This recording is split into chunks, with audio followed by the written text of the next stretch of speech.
his last bow. It was 9 o'clock at night upon the 2nd of August, the most terrible August in the history of the world. One might have thought already that God's curse hung heavy over a degenerate world, for there was an awesome hush and a feeling of vague expectancy in the sultry and stagnant air. The sun had long set, but one blood-red gash like an open wound lay low in the distant west. Above, the stars were shining brightly, and below, the lights of the shipping glimmered in the bay. The two famous Germans stood beside the stone parapet of the garden walk, with the long, low, heavily gabled house behind them, and they looked down upon the broad sweep of the beach at the foot of the great chalk cliff in which von Bork, like some wandering eagle, had perched himself 4 years before. They stood with their heads close together, talking in low, confidential tones. From below the two glowing ends of their cigars might have been the smouldering eyes of some malignant fiend looking down in the darkness. A remarkable man, this von Bork, a man who could hardly be matched among all the devoted agents of the Kaiser. It was his talents which had first recommended him for the English mission, the most important mission of all, but since he had taken it over, those talents had become more and more manifest to the half-dozen people in the world who were really in touch with the truth. One of these was his present companion, Baron von Herling, the chief secretary of the legation, whose huge 100-horsepower Benz car was blocking the country lane as it waited to waft its owner back to London. So far as I can judge the trend of events, you will probably be back in Berlin within the week, the secretary was saying. When you get there, my dear von Bork, I think you will be surprised at the welcome you will receive. I happen to know what is thought in the highest quarters of your work in this country. He was a huge man, the secretary, deep, broad and tall, with a slow, heavy fashion of speech, which had been his main asset in his political career. Von Bork laughed. "They are not very hard to deceive," he remarked. "A more docile, simple folk could not be imagined." "I don't know about that," said the other thoughtfully. "They have strange limits, and one must learn to observe them. It is that surface simplicity of theirs which makes a trap for the stranger. One's first impression is that they are entirely soft. Then one comes suddenly upon something very hard, and you know that you have reached the limit and must adapt yourself to the fact. They have, for example, their insular conventions which simply must be observed, meaning good form and that sort of thing." Von Bork sighed as one who had suffered much, meaning British prejudice in all its queer manifestations. "As an example, I may quote one of my own worst blunders. I can afford to talk of my blunders, for you know my work well enough to be aware of my successes. It was on my first arrival. I was invited to a weekend gathering at the country house of a cabinet minister. The conversation was amazingly indiscreet." Von Bork nodded. "I've been there," said he dryly. "Exactly. Well, I naturally sent a resume of the information to Berlin. Unfortunately, our good Chancellor is a little heavy-handed in these matters, and he transmitted a remark which showed that he was aware of what had been said. This, of course, took the trail straight up to me. You've no idea the harm that it did me. There was nothing soft about our British hosts on that occasion, I can assure you. I was 2 years living it down. Now you, with this sporting pose of yours— No, don't call it a pose. A pose is an artificial thing. This is quite natural. I am a born sportsman. I enjoy it. Well, that makes it the more effective. You yacht against them. You hunt with them. You play polo. You match them in every game. Your four-in-hand takes the prize at Olympia. I have even heard that you go the length of boxing with the young officers. What is the result? Nobody takes you seriously. You are a good old sport. Quite a decent fellow for a German. A hard-drinking, nightclub, knockabout town, devil-may-care young fellow. And all the time this quiet country house of yours is the centre of half the mischief in England, and the sporting squire the most astute Secret Service man in Europe. Genius, my dear von Bork, genius. You flatter me, Baron, but certainly I may claim my 4 years in this country have not been unproductive. I've never shown you my little store. Would you mind stepping in for a moment?" The door of the study opened straight onto the terrace. Von Bork pushed it back and, leading the way, he clicked the switch of the electric light. He then closed the door behind the bulky form which followed him and carefully adjusted the heavy curtain over the latticed window. Only when all these precautions had been taken and tested did he turn his sunburned aquiline face to his guest. "Some of my papers have gone," said he. "When my wife and the household left yesterday for Flushing, they took the less important with them. I must of course claim the protection of the embassy for the others. Your name has already been filed as one of the personal suite. There will be no difficulties for you or your baggage. Of course, it is just possible that we may not have to go. England may leave France to her fate. We are sure that there is no binding treaty between them. And Belgium?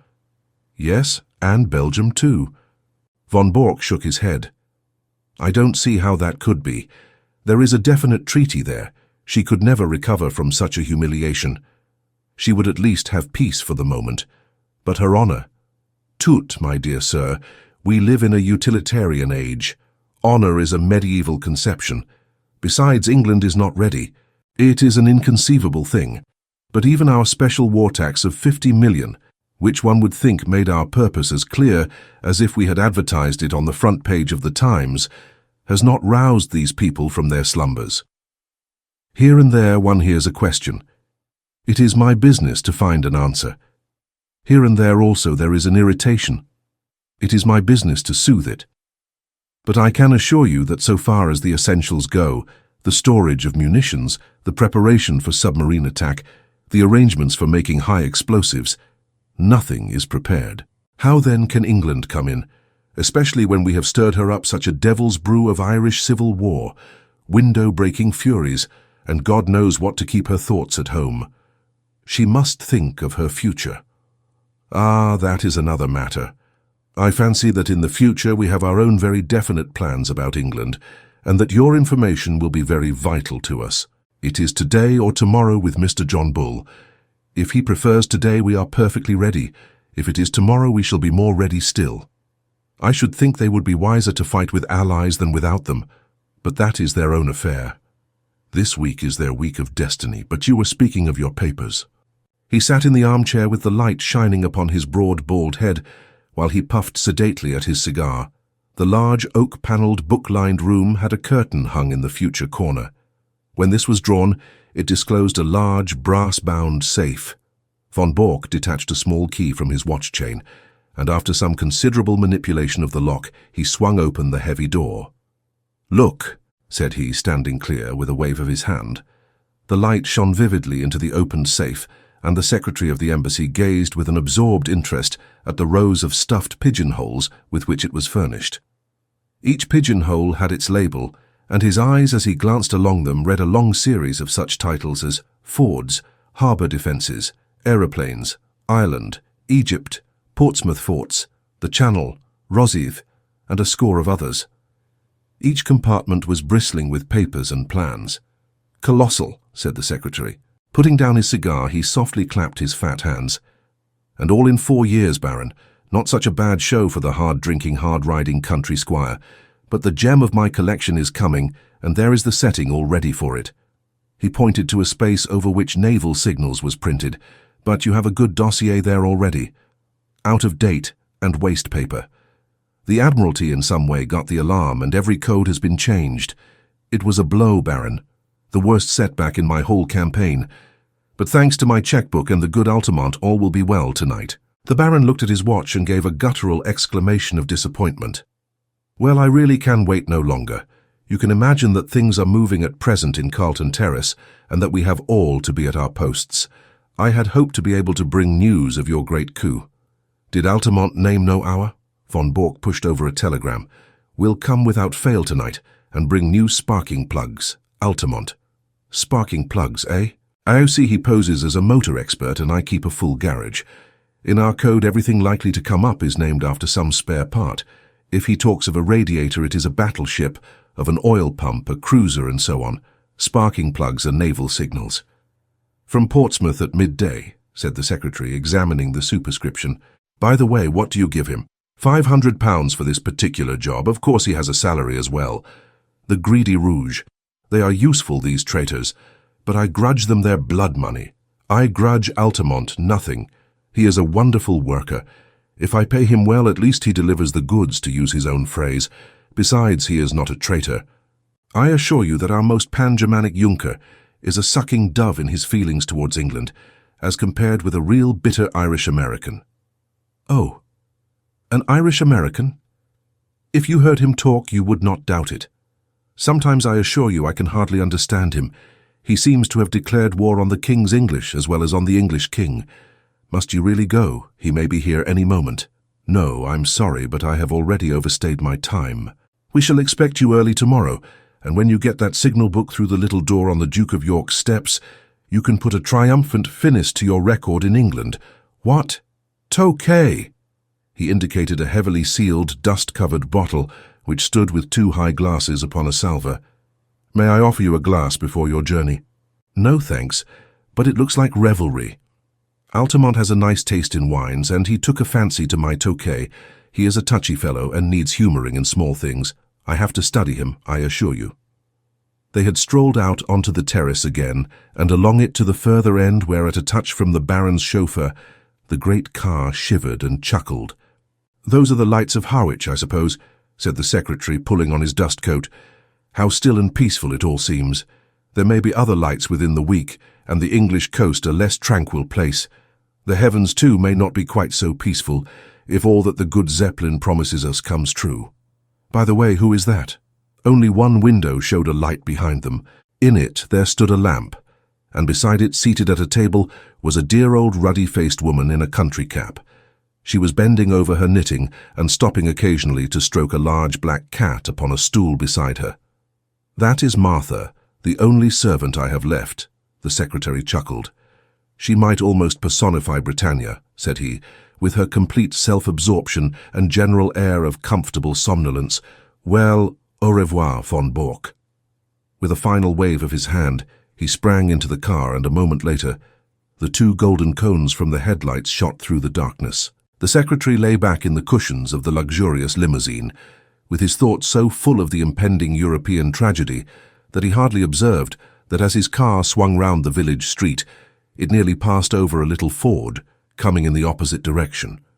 Von Bork walked slowly back to the study when the last gleams of the motor lamps had faded into the distance. As he passed, he observed that his old housekeeper had put out her lamp and retired. It was a new experience to him. The silence and darkness of his widespread house, for his family and household had been a large one. It was a relief to him, however, to think that they were all in safety, and that, but for that one old woman who had lingered in the kitchen, he had the whole place to himself. There was a good deal of tidying up to do inside his study, and he set himself to do it until his keen, handsome face was flushed with the heat of the burning papers. A leather valise stood beside his table, and into this he began to pack very neatly and systematically the precious contents of his safe. He had hardly got started with the work, however, when his quick ears caught the sounds of a distant car. Instantly, he gave an exclamation of satisfaction, strapped up the valise, shut the safe, locked it, and hurried out onto the terrace.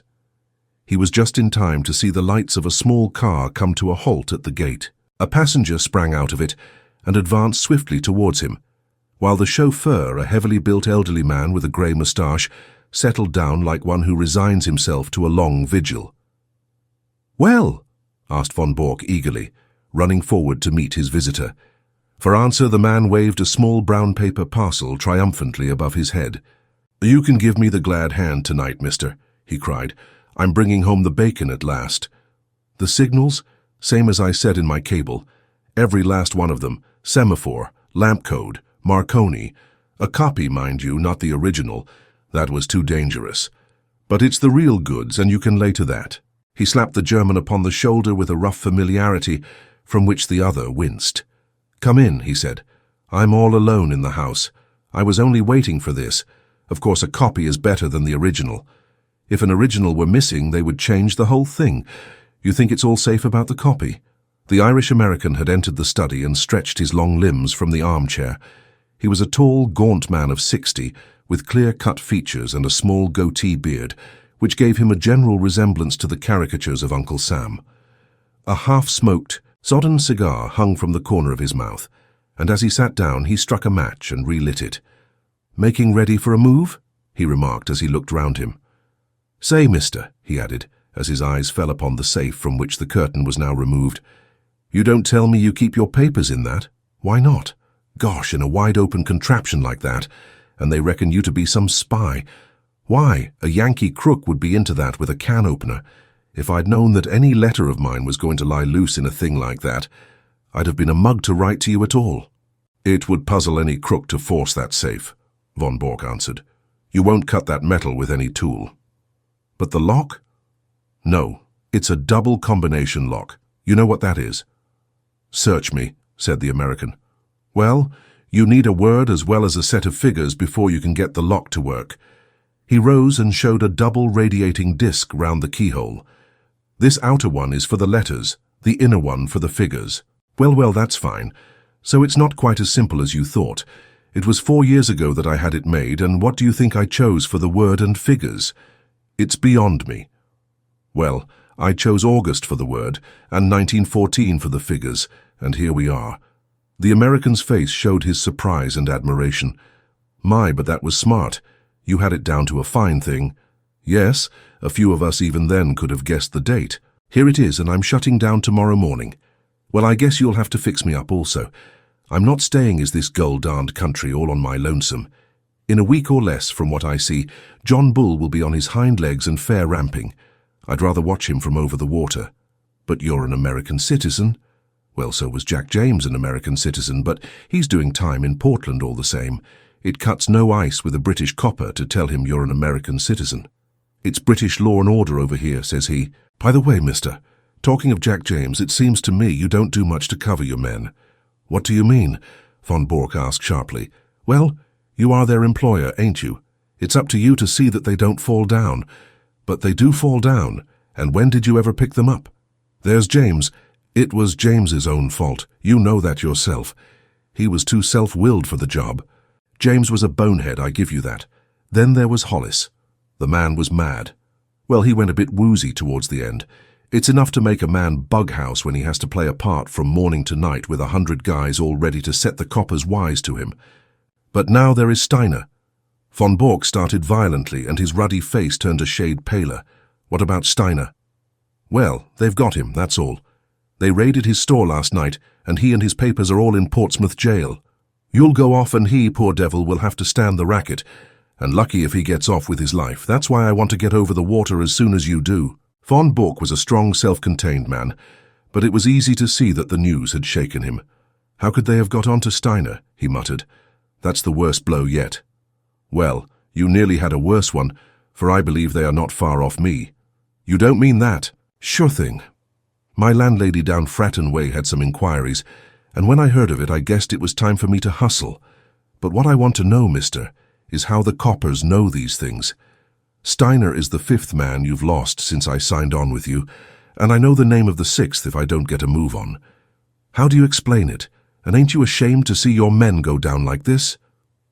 Von Bork flushed crimson. "How dare you speak in such a way? If I didn't dare things, mister, I wouldn't be in your service, but I'll tell you straight what is in my mind. I've heard that with you German politicians, when an agent has done his work, you are not sorry to see him put away." Von Bork sprang to his feet. "Do you dare to suggest that I have given away my own agents?" "I don't stand for that, mister. But there's a stool pigeon or a cross somewhere, and it's up to you to find out where it is. Anyhow, I am taking no more chances. It's me for Little Holland, and the sooner the better." Von Bork had mastered his anger. "We have been allies too long to quarrel now at the very hour of victory," he said. "You've done splendid work and taken risks, and I can't forget it. By all means go to Holland, and you can get a boat from Rotterdam to New York. No other line will be safe a week from now. Hell, take that book and pack it with the rest." The American held the small parcel in his hand, but made no motion to give it up. "What about the dough?" he asked. "The what?" "The boodle. The reward. The $500. The gunner turned damned nasty at the last, and I had to square him with an extra $100. Or it would have been Nitsky for you and me. Nothing doing, says he. And he meant it too, but the last 100 did it. It's cost me £200 from first to last, so it isn't likely I'd give it up without getting my wad." Von Bork smiled with some bitterness. "You don't seem to have a very high opinion of my honor," said he. "You want the money before you give up the book. Well, mister, it is a business proposition. All right, have your way." He sat down at the table and scribbled a check, which he tore from the book, but he refrained from handing it to his companion.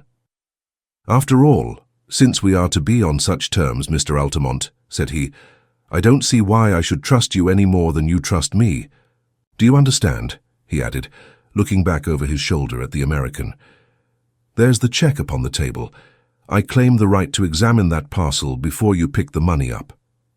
The American passed it over without a word. Von Bork undid a winding of string and 2 wrappers of paper. Then he sat gazing for a moment in silent amazement at a small blue book which lay before him. Across the cover was printed in golden letters, "Practical Handbook of Bee Culture." Only for one instant did the master spy glare at this strangely irrelevant inscription. The next, he was gripped at the back of his neck by a grasp of iron, and a chloroformed sponge was held in front of his writhing face. "Another glass, Watson," said Mr. Sherlock Holmes, as he extended the bottle of Imperial Tokay. The thick-set chauffeur, who had seated himself by the table, pushed forward his glass with some eagerness. "It is a good wine, Holmes." "A remarkable wine, Watson. Our friend upon the sofa has assured me that it is from Franz Josef's special cellar at the Schönbrunn Palace. Might I trouble you to open the window, for chloroform vapor does not help the palate." The safe was ajar, and Holmes, standing in front of it, was removing dossier after dossier, swiftly examining each, and then packing it neatly in von Bork's valise. The German lay upon the sofa, sleeping stertorously, with a strap round his upper arms and another round his legs. "We need not hurry ourselves, Watson. We are safe from interruption. Would you mind touching the bell? There is no one in the house except old Martha, who has played her part to admiration. I got her the situation here when first I took the matter up. Ah, Martha, you will be glad to hear that all is well." The pleasant old lady had appeared in the doorway. She curtsied with a smile to Mr. Holmes, but glanced with some apprehension at the figure upon the sofa. "It is all right, Martha. He has not been hurt at all." "I'm glad of that, Mr. Holmes. According to his lights, he has been a kind master. He wanted me to go with his wife to Germany yesterday, but that would hardly have suited your plans, would it, sir?" "No, indeed, Martha. So long as you were here, I was easy in my mind. We waited some time for your signal tonight." "It was the secretary, sir." "I know. His car passed ours. I thought he would never go. I knew that it would not suit your plans, sir, to find him here." "No, indeed. Well, it only meant that we waited half an hour or so, until I saw your lamp go out and knew that the coast was clear. You can report to me tomorrow in London, Martha, at Claridge's Hotel." "Very good, sir. I suppose you have everything ready to leave?" "Yes, sir. He posted 7 letters today. I have the addresses as usual." "Very good, Martha. I will look into them tomorrow. Good night." "These papers," he continued as the old lady vanished, "are not of very great importance, for of course the information which they represent has been sent off long ago to the German government. These are the originals which could not safely be got out of the country. Then they are of no use. I should not go so far as to say that, Watson. They will at least show our people what is known and what is not. I may say that a good many of these papers have come through me, and I need not add are thoroughly untrustworthy. It would brighten my declining years to see a German cruiser navigating the Solent according to the minefield plans which I have furnished. But you, Watson," he stopped his work and took his old friend by the shoulders, "I've hardly seen you in the light yet. How have the years used you? You look the same blithe boy as ever." "I feel 20 years younger, Holmes. I have seldom felt so happy as when I got your wire asking me to meet you at Harwich with the car. But you, Holmes, you have changed very little, save for that horrible goatee." "These are the sacrifices one makes for one's country, Watson," said Holmes, pulling at his little tuft. "Tomorrow it will be but a dreadful memory. With my hair cut and a few other superficial changes, I shall no doubt reappear at Claridge's tomorrow, as I was before this American stunt. I beg your pardon, Watson. My well of English seems to be permanently defiled, before this American job came my way. But you have retired, Holmes. We heard of you as living the life of a hermit among your bees and your books in a small farm upon the South Downs." "Exactly, Watson. Here is the fruit of my leisured ease, the magnum opus of my latter years." He picked up the volume from the table and read out the whole title, Practical Handbook of Bee Culture, with some observations upon the segregation of the queen. "Alone I did it. Behold the fruit of pensive nights and laborious days, when I watched the little working gangs as once I watched the criminal world of London." "But how did you get to work again?" "I have often marvelled at it myself. The foreign minister alone I could have withstood. But when the Premier also deigned to visit my humble roof— The fact is, Watson, that this gentleman upon the sofa was a bit too good for our people. He was in a class by himself. Things were going wrong, and no one could understand why they were going wrong. Agents were suspected or even caught, but there was evidence of some strong and secret central force. It was absolutely necessary to expose it. Strong pressure was brought upon me to look into the matter. It has cost me 2 years, Watson, but they have not been devoid of excitement. When I say that I started my pilgrimage at Chicago, graduated in an Irish secret society at Buffalo, gave serious trouble to the constabulary at Skibbereen, and so eventually caught the eye of a subordinate agent of von Bork, who recommended me as a likely man, you will realize that the matter was complex. Since then I have been honored by his confidence, which has not prevented most of his plans going subtly wrong and 5 of his best agents being in prison. I watched them, Watson, and I picked them as they ripened. Well, sir, I hope that you are none the worse. The last remark was addressed to von Bork himself, who after much gasping and blinking had lain quietly listening to Holmes's statement. He broke out now into a furious stream of German invective, his face convulsed with passion. Holmes continued his swift investigation of documents, while his prisoner cursed and swore. Though unmusical, German is the most expressive of all languages, he observed when von Bork had stopped from pure exhaustion. "Hello, hello," he added, as he looked hard at the corner of a tracing before putting it in the box. This should put another bird in the cage. I had no idea that the paymaster was such a rascal, though I have long had an eye upon him. Mr. von Bork, you have a great deal to answer for. The prisoner had raised himself with some difficulty upon the sofa, and was staring with a strange mixture of amazement and hatred at his captor. "I shall get level with you, Altamont," he said, speaking with slow deliberation.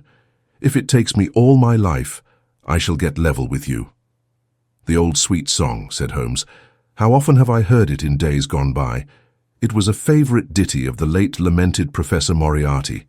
Colonel Sebastian Moran has also been known to warble it. And yet I live and keep bees upon the South Downs, and curse you, you double traitor," cried the German, straining against his bonds and glaring murder from his furious eyes. No, it is not so bad as that," said Holmes, smiling. "As my speech surely shows you, Mr. Altamont of Chicago had no existence, in fact. I used him, and he is gone." "Then who are you?" "It is really immaterial who I am, but since the matter seems to interest you, Mr. von Bork, I may say that this is not my first acquaintance with the members of your family. I have done a good deal of business in Germany in the past, and my name is probably familiar to you." "I would wish to know it," said the Prussian grimly. "It was I who brought about the separation between Irene Adler and the late King of Bohemia when your cousin Heinrich was the imperial envoy. It was I also who saved from murder by the nihilist Kloppmann, Count von und zu Grafenstein, who was your mother's elder brother. It was I—" Von Bork sat up in amazement. "There is only one man," he cried. "Exactly," said Holmes. Von Bork groaned and sank back on the sofa. "And most of that information came through you," he cried. "What is it worth? What have I done? It is my ruin forever." "It is certainly a little untrustworthy," said Holmes. "It will require some checking, and you have little time to check it. Your admiral may find the new guns rather larger than he expects, and the cruisers perhaps a trifle faster." Von Bork clutched at his own throat in despair. "There are a good many other points of detail which will no doubt come to light in good time, but you have one quality which is very rare in a German, Mr. von Bork. You are a sportsman, and you will bear me no ill will when you realize that you, who have outwitted so many other people, have at last been outwitted yourself. After all, you have done your best for your country, and I have done my best for mine, and what could be more natural? Besides," he added not unkindly, as he laid his hand upon the shoulder of the prostrate man, "it is better than to fall before some ignoble foe. These papers are now ready, Watson. If you will help me with our prisoner, I think that we may get started for London at once." It was no easy task to move von Bork, for he was a strong and a desperate man. Finally, holding either arm, the two friends walked him very slowly down the garden walk, which he had trod with such proud confidence when he received the congratulations of the famous diplomatist only a few hours before. After a short, final struggle, he was hoisted, still bound hand and foot, into the spare seat of the little car. His precious valise was wedged in beside him. "I trust that you are as comfortable as circumstances permit," said Holmes when the final arrangements were made. "Should I be guilty of a liberty if I lit a cigar and placed it between your lips?" But all amenities were wasted upon the angry German. "I suppose you realize, Mr. Sherlock Holmes," said he, "that if your government bears you out in this treatment, it becomes an act of war." "What about your government and all this treatment?" said Holmes, tapping the valise. "You are a private individual. You have no warrant for my arrest. The whole proceeding is absolutely illegal and outrageous." "Absolutely," said Holmes. "Kidnapping a German subject and stealing his private papers. Well, you realize your position, you and your accomplice here. If I were to shout for help as we pass through the village, my dear sir, if you did anything so foolish, you would probably enlarge the 2 limited titles of our village inns by giving us the Dangling Prussian as a signpost. The Englishman is a patient creature, but at present his temper is a little inflamed, and it would be as well not to try him too far. No, Mr. von Bork. You will go with us in a quiet, sensible fashion to Scotland Yard, whence you can send for your friend, Baron von Hurling, and see if even now you may not fill that place which he has reserved for you in the ambassadorial suite. As to you, Watson, you are joining us with your old service, as I understand, so London won't be out of your way. Stand with me here upon the terrace, for it may be the last quiet talk that we shall ever have." The 2 friends chatted in intimate converse for a few minutes, recalling once again the days of the past, while their prisoner vainly wriggled to undo the bonds that held him. As they turned to the car, Holmes pointed back to the moonlit sea and shook a thoughtful head. "There's an east wind coming, Watson." "I think not, Holmes. It is very warm." "Good old Watson. You are the one fixed point in a changing age. There's an east wind coming all the same. Such a wind as never blew on England yet. It will be cold and bitter, Watson, and a good many of us may wither before its blast. But it's God's own wind nonetheless, and a cleaner, better, stronger land will lie in the sunshine when the storm is cleared. Start her up, Watson, for it's time that we were on our way. I have a cheque for £500 which should be cashed early, for the drawer is quite capable of stopping it if he can.